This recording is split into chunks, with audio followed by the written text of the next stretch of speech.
नमस्कार दोस्तों, स्वागत करता हूं मैं आप सभी का एक बार फिर से आपके अपने इस YouTube चैनल पर। और दोस्तों, आज हम इस वीडियो में डिस्कस करने वाले हैं 3 इम्पोर्टेंट कॉन्सेप्ट्स, जो कि है जोन ऑफ प्रॉक्सिमल डेवलपमेंट। फिर हम पढ़ेंगे मोर नॉलेजेबल अदर्स, जिसको कि आप शॉर्ट में कह सकते हैं MKO, MK।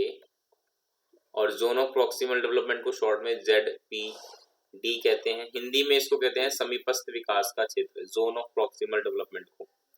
उसके बाद हम पढ़ेंगे स्कैफोल्डिंग के बारे में कि ये स्कैफोल्डिंग क्या होती है। ये तीनों ही कंसेप्ट जो हैं जो आप पढ़ेंगे लेव-वाइगोत्स्की की जब थ्योरी पढ़ते हैं सोशल डेवलपमेंट की, तो वहां पर आपको ये तीनों ही टर्म्स देखने को मिलते हैं। ठीक है, हालांकि स्कैफोल्डिंग जो है वो लेव-वाइगोत्स्की ने तो दिया नहीं था, ये बाद में किसी और के द्वारा जोड़ा गया था उनकी इस थ्योरी में। बट जब हम ये थ्योरी पढ़ते हैं लेव-वाइगोत्स्की की, इन तीनों ही टर्म्स का इस्तेमाल वहां पर होता है।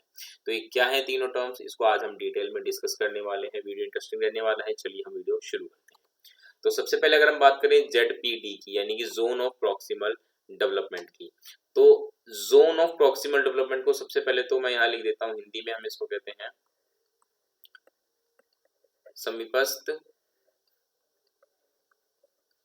विकास का क्षेत्र। समीपस्थ विकास का क्षेत्र यानी कि ये एक ऐसा जोन है जो कि बच्चा सीख सकता है। अब ये अभी आपको समझ में नहीं आएगा, लेकिन यहाँ पे मैं आपको कुछ एग्जांपल के थ्रू समझाता हूँ। देखिए, कोई भी बच्चा अगर किसी काम को कर रहा है तो उसके सामने तीन तरह के कार्य होंगे। एक तो ऐसा कार्य होगा जो बच्चा खुद कर लेगा अपने आप ही, उसे किसी की हेल्प की जरूरत नहीं है, मतलब किसी के हेल्प की जरूरत उसको नहीं है, वो खुद कर लेगा अपने आप।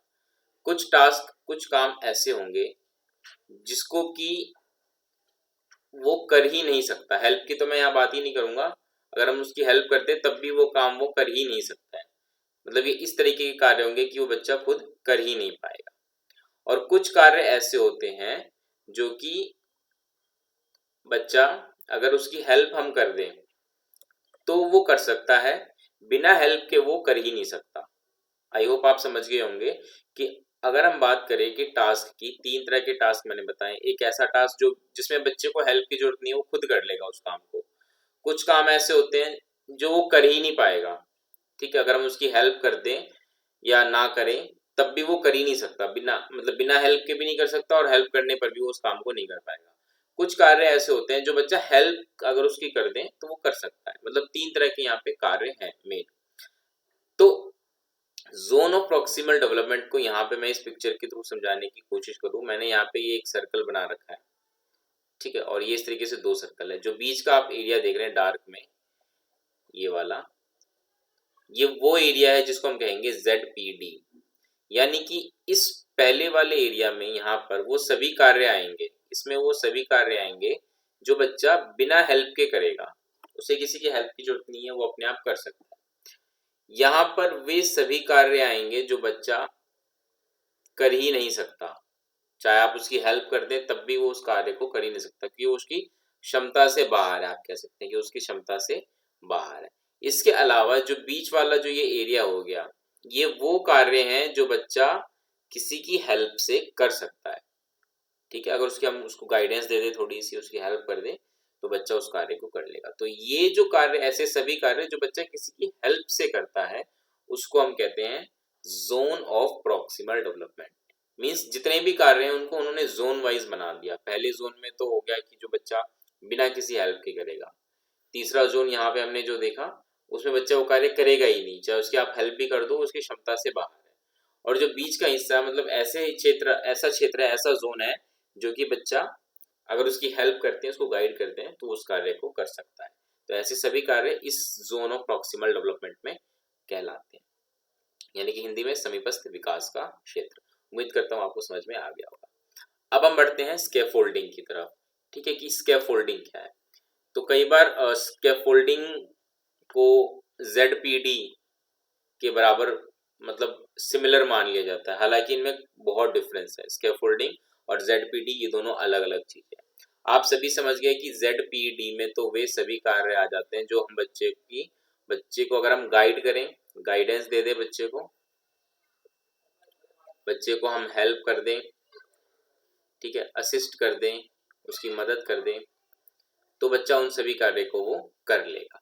अब सवाल ये उठता है कि कोई भी टास्क है तो हम बच्चे की को कैसे गाइड करेंगे या कैसे हेल्प करेंगे या कैसे असिस्ट करेंगे। हम जो भी कुछ कर रहे हैं वो कैसे करेंगे, इसके लिए हम बच्चे के साथ बच्चे के साथ हम कोई एक्टिविटी कर सकते हैं उससे रिलेटेड, उस टास्क से रिलेटेड। जैसे मान लीजिए मैं कुछ पढ़ाना चाहता हूँ बच्चे को, लेकिन दिक्कत क्या है कि बच्चा उस चीज को बिना मेरी मदद के कर ही नहीं पाएगा। तो वहां पे मैं उस बच्चे के लिए जो भी एक्टिविटी प्लान करूंगा कि भाई मुझे ये चीजें करवानी है, वो एक्टिविटी किसी भी तरह की हो सकती है। वो भाई कोई गेम हो सकता है जो मैं बच्चे को करवा सकता हूँ वहां पर, या फिर कोई आप कह सकते हैं कोई मैं डेमो दे सकता हूँ वहां पर, या मैं कोई उनको प्रैक्टिकली कोई चीज करा सकता हूँ, ठीक है, या कोई इस टाइप से, मतलब कुछ भी जो मैं करूंगा जिससे कि बच्चे को वो टास्क करने में हेल्प मिले। तो मेरे द्वारा किए गए सभी कार्य, सभी एक्टिविटीज, जो भी मैं एक्टिविटीज वहाँ परफॉर्म कर रहा हूँ बच्चे की हेल्प के लिए, वो कहलाते हैं स्कैफोल्डिंग्स। मतलब स्कैफोल्डिंग में वो सभी टास्क आ जाएंगे, वो सभी कार्य आ जाएंगे जो मैं बच्चे की हेल्प के लिए, बच्चे को गाइड करने के लिए जो मैं बच्चे के साथ करूंगा, ठीक है। तो एज ए टीचर जब आप बच्चे को कुछ भी पढ़ाते हैं तो वहाँ पे आप बहुत सारी एक्टिविटीज प्लान करते हैं, ठीक है। तो वहाँ पे आप स्कैफोल्डिंग कर रहे हैं बच्चे के साथ, तो ये कहलाता है स्कैफोल्डिंग। तो स्कैफोल्डिंग और ZPD दोनों ही अलग चीजें। उम्मीद करता हूँ आपको समझ में आ गया होगा। अब हम बात करते हैं मोर नॉलेजेबल अदर्स की। मोर नॉलेजेबल अदर्स, ध्यान रखिएगा, मोर नॉलेजेबल अदर्स ये वो पर्सन्स होते हैं जो कि बच्चे की हेल्प कर रहे होते हैं। मैं रिपीट कर देता हूँ फिर से, मोर नॉलेजेबल अदर वो पर्सन्स हैं जो बच्चे की हेल्प करते हैं। किस चीज में? किसी भी टास्क को परफॉर्म करने में। जो भी अभी हमने देखा ZPD, यानी कि ZPD में वो टास्क है जो बच्चे की को हम हेल्प करेंगे तभी बच्चा कर पाएगा। तो अब जो हेल्प कर रहा है, जो पर्सन हेल्प कर रहा है, वो कहलाता है मोर नॉलेजेबल अदर्स, शॉर्ट में जिसको हम कहते हैं MKO। अब देखिए इसमें कौन कौन आ सकते हैं। इसमें टीचर जो बच्चे की हेल्प करता है, ऑफ कोर्स क्लासरूम में बच्चे की हेल्प मोस्टली टीचर ही करते हैं।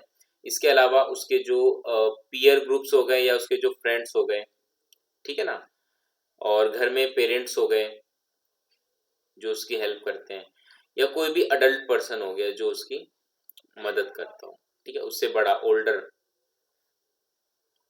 उससे बड़ा, ठीक है, जो उसकी हेल्प करता हो, वो सारे के सारे क्या कहलाएंगे? More knowledgeable other. तो उम्मीद करता हूँ ये भी आपको समझ में आ गई। तो बहुत ही इजी है अगर आप तीनों कंसेप्ट को आपस में रिलेट करें, ZPD, स्कैफोल्डिंग और मोर नॉलेजेबल अदर्स को। तो ZPD में तो सभी टास्क आ जाएंगे, यानी कि इसमें आ जाएंगे टास्क, ऐसे सभी टास्क जो कि बच्चा किसी की हेल्प से करेगा। उसके बाद स्कैफोल्डिंग की बात करें तो इसमें आ जाएंगी वो सारी एक्टिविटीज, कह सकते हैं आप, जो कि आप परफॉर्म करेंगे बच्चे की हेल्प के लिए, ठीक है, वो कुछ भी हो सकती है। और MKO यानी कि मोर नॉलेजेबल अदर, वो पर्सन्स हो जाएंगे जो कि बच्चे की हेल्प कर रहे हैं। तो उम्मीद करता हूँ ये तीनों ही कंसेप्ट आप रिलेट कर पाए होंगे एक दूसरे से, और उसके साथ ही तीनों के तीनों आप अच्छे से समझ गए होंगे। तो उम्मीद करता हूँ ये वीडियो आपको पसंद आया होगा। इस वीडियो में इतना ही रहने वाला है। फिर भी आपका कोई डाउट है इससे रिलेटेड तो आप कमेंट बॉक्स में कमेंट करके हमसे पूछ सकते हैं। मिलेंगे हम अगली वीडियो में दोस्तों। इस वीडियो में इतना ही। नमस्कार।